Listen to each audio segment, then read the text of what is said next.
is CBS News Miami. Good afternoon, and thank you for joining us. I'm Lauren Pastrana, and welcome to CBS News Miami's 4 p.m. Quickcast. Let's take a look at today's top stories. Breaking news right off the top. Donald Trump has made his vice presidential pick. Former President Trump arrived in Milwaukee for the Republican National Convention after he was shot during a rally in Pennsylvania during the weekend. He can be seen in good spirits as he fist bumps and waves while walking out of the plane. The RNC kicked off today with the roll call of states to officially select the party's presidential nominee as one of the first orders of business. But news of the VP pick broke right in the middle of the process. CBS News Miami's Natalie Brand has more details from Milwaukee. This convention will come to order. The Republican National Convention kicked off with news that Ohio Senator J.D. Vance will be former President Trump's running mate. What does he bring to the ticket? He is smart, and he can articulate the Make America Great agenda as well as anybody. The importance of the position was underscored this weekend when Trump survived an assassination attempt. They tried to assassinate him, and he's still coming back fighting. So I think the Republicans are behind him 150% now. This afternoon, delegates made Trump's presidential nomination official with the roll call of states. Jerry, the great state of Iowa proudly cast all of its 40 votes for President Donald J. Trump. The former president, now in Milwaukee, says he rewrote his convention speech in light of the shooting at his Pennsylvania rally. The message that President Trump is coming out of this is very simple. We have to unite America. We have to unite the country. The Trump campaign says the focus of Monday's program will be the economy. Sean O'Brien, the head of the Teamsters Union, who endorsed President Biden in 2020, is tonight's keynote speaker. Natalie Brand, CBS News, Milwaukee. Also this afternoon, a Trump-appointed federal judge has dismissed the classified documents case against the former president. Judge Eileen Cannon granted the defense motion over concerns special counsel Jack Smith was illicitly appointed. Smith was prosecuting the former president on 37 counts, including the willful retention of national defense secrets in connection to documents held at his Mar-a-Lago estate. The former president took to social media to say that the dismissal of the Florida documents case should be the first step and that other cases against him should be quickly dismissed. The Justice Department can appeal, and the case could even potentially land at the Supreme Court. Lots of news here to cover. Stick with CBS News Miami for all the latest developments on the Trump assassination attempt and what's happening at the Republican National Convention on air, online, and on our CBS Miami stream. Always alerting, always tracking. This is Next Weather. Taking a live look at downtown Miami right now, a heat advisory remains in effect with feels like temperatures up in the triple digits. It is uncomfortable out there, to say the least. Next Weather Chief Meteorologist and Hurricane Specialist Ivan Cabrera joins us now with the forecast. Ivan. All right, Lauren. Yeah, 87 degrees. It really is not materialized much into this big heat advisory the National Weather Service put out. We really haven't hit those numbers, but the advisory is still up till 6 p.m. We've had a lot of cloud cover to mitigate the sunshine here, and the resulting heat. Feels like temperatures coming down the next few days. That's a good headline. They're still quiet in the tropics. Our rain chances, though, going down. There's the heat advisory until 6 o'clock for temperatures that were expected about 107 to 112. I haven't seen anything like that. Upper 80s there in the Florida Keys, or 88 in Fort Lauderdale, Miami, and into Homestead as well. We've had a few showers and a couple of thunderstorms there, but nothing out of the ordinary. They're the low 100s. We have one 100 there in Fort Lauderdale. The heat criteria is 105 for a couple of hours. We just haven't managed to do that with the cloud cover here. 97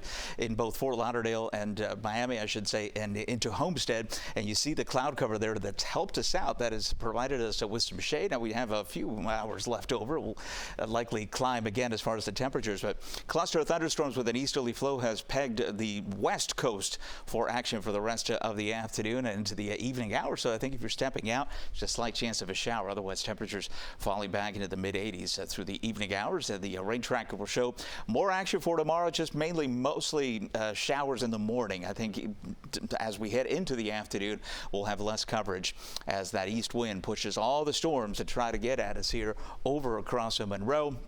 into Glades and Collier, and we are left with some pretty quiet conditions. So the rain chances are going to be very low the next few days. Only 20% coverage, I think, for Tuesday and heading into Wednesday before we transition into some higher coverage towards the end of the week. Still pretty quiet in the tropics here. Nothing really to look at except all this dust. Look at this latest plume coming out of the continent there of Africa. That is some good stuff. That really just does a number. Look at these tropical waves trying to get going here with some thunderstorm activity, but they ingest that dry air and they die out. So again, no tropical activity for the next 7 days, so we're looking good. As far as the forecast for tomorrow, we'll have temperatures once again back in the upper 80s to lower 90s, and we'll do that with heat indices in the triple digits. But the drier air up above that's coming in for the next few days should make it down to the surface. Now we're not talking about low humidity, but enough where we likely won't need heat advisories, even though we won't have much in the way of rainfall for the next few days. 20 to 30% coverage through Tuesday, Wednesday, Thursday,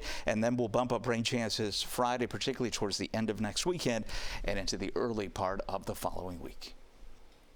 Ivan, thank you. Chaos breaking out at the Copa America final, from crowds storming inside Hard Rock Stadium to children getting injured.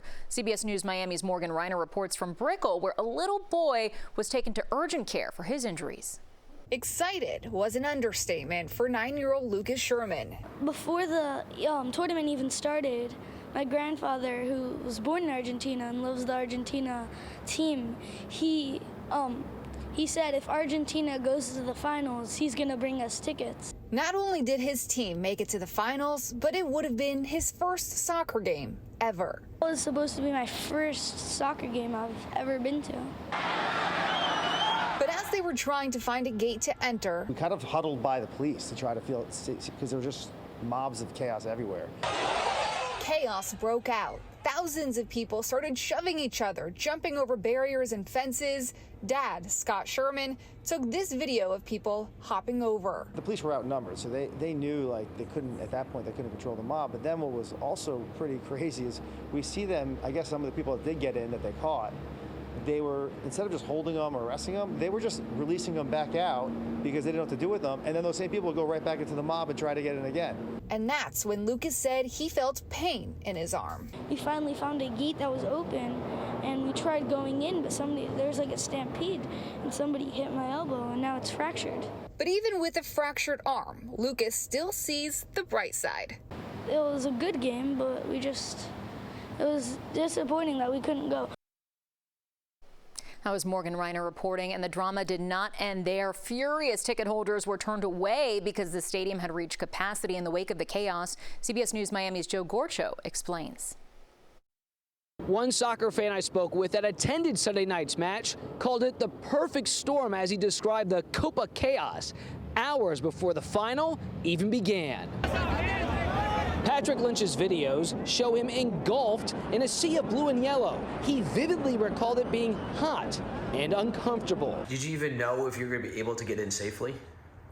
We didn't know if we were going to get in, period. He did make it inside to watch the match. However, others we spoke with spent thousands of dollars only to be left outside the stadium, as Hard Rock Stadium officials decided last night to allow fans in without checking tickets for what they describe as safety measures.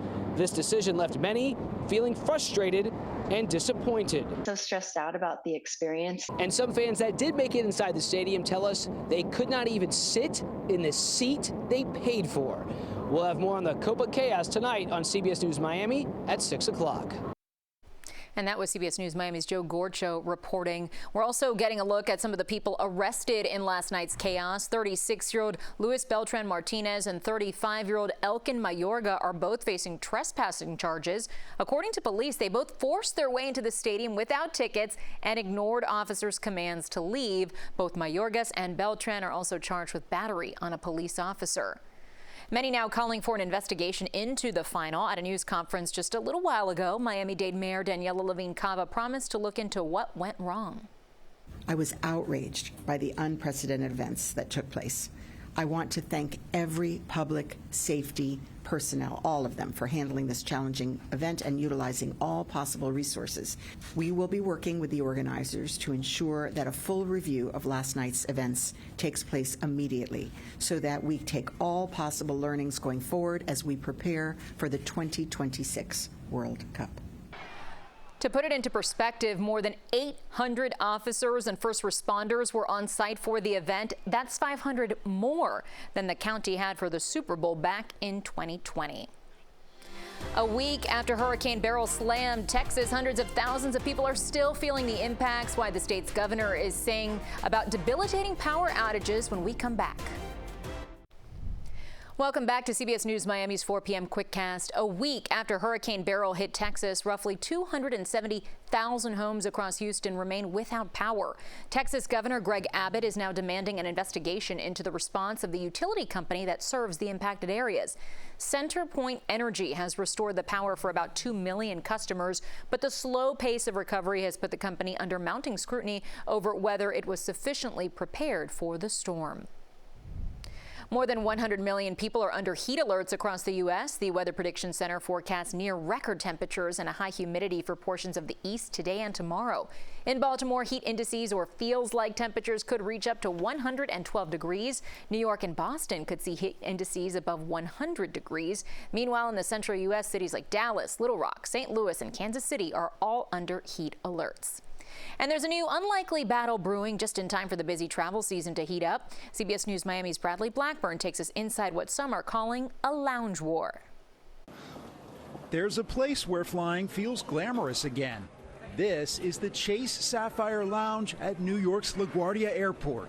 Is this the largest Chase Lounge? It is. It's about over 21,000 square feet, so it's the largest one we have to date. Chase's Dana Powles showed us how it has everything from full meals and craft cocktails to spa services. There's a playroom for young children and a game room for kids of any age. Once you're inside, all of it is free for cardholders who pay a $550 annual fee and their guests. Obviously, it costs money to provide all this to your customers, but you find this is a reason that people retain their cards. So it's one of the top reasons people both get and keep their card. Airport lounges are a fierce battlefield for credit card companies, hoping to bank customers. American Express's Centurion lounges are in almost 30 locations around the globe, and Capital One is expanding quickly too. The market is moving so fast. I think even since we introduced some of these features, we're seeing more and more of the competition begin to mimic them. It's families, it's leisure travelers. Lounges are one reason the points guy Brian Kelly says cards with high annual fees of $500 or more can be worth it. Concessions in airports, bottles of water are $10. You've got a family and you can go to the lounge and get everyone fed and happy on a flight. There's a huge value to that. 70% of interest in fee-based credit cards comes from millennials and Gen Z. That's why these spaces are now built for young families like Mike and Tracy Wall and their daughter Madeline. Anything you can do to make traveling with a toddler easier is well worth it. Lounges determined to win friends in a war where travelers might be the winners. Cheers. Cheers. Bradley Blackburn, CBS News, New York. And that's CBS News Miami's Quickcast. I'm Lauren Pastrana. Stay tuned for more news right here on CBS Miami.